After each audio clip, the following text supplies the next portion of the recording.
ওসমান হাদি মৃত্যুতে অগ্নিগর্ভ বাংলাদেশ সিঙ্গাপুরে হাসপাতালে তার মৃত্যু হয় শুক্রবার। হাদির মৃত্যুর খবর ছড়িয়ে পড়তে বাংলাদেশের ঢাকার শাহবাগ সহ একাধিক জায়গায় বিক্ষোভ অবস্থান কর্মসূচি শুরু হয়। বিক্ষুব্ধ জনতা ভাঙচুর শুরু করে।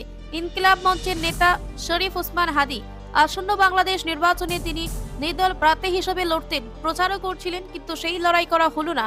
তার আগে জীবন যুদ্ধে হার মেনে নিলেন হাদি। তরুণ নেতার মৃত্যুতে বাংলাদেশের অন্তর্বর্তী সরকার একদিনের রাষ্ট্রীয় শোকের ঘোষণা করেছেন। শুক্রবার সিঙ্গাপুর থেকে দুপুর 3:50 ওসমান হাদির মরদেহ আনা হবে।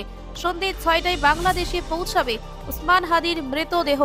ঢাকায় শনিবার মানিক মিয়া এভিনিউতে তার জানাজা হবে বলে জানিয়েছে ইনকিলাব মঞ্চ। এদিকে ওসমান হাদির মৃত্যুর খবর আসার পরই আগুন জ্বলতে থাকে বাংলাদেশে।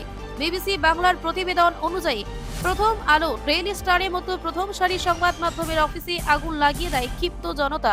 ভিতরে আটকে পড়েন সংবাদ কর্মীরা। প্রতিবাদের মুখে নীরব দর্শক হয়ে দাঁড়িয়েছিল পুলিশ। শেষে দমকল কর্মীরা এসে আগুন নেভায় এবং ভেতরে আটকে থাকা কর্মীদের উদ্ধার করে। শুধু সংবাদ মাধ্যমের অফিসে নয়, ধানমন্ডি 32 নম্বরে শেখ মুজিবুর রহমানের বাড়ি ছায়ানট সংস্কৃতি ভবনে ভাঙচুর করে। আগুন লাগানোর চেষ্টা করা হয় রাজশাহীতে আওয়ামী লীগের অফিসে। আগুন লাগিয়ে দেয় উন্মুক্ত জনতার। বান্দারবনী আওয়ামী লীগের নেতা ও প্রাক্তন মন্ত্রীর বাড়িতে হামলা চলে।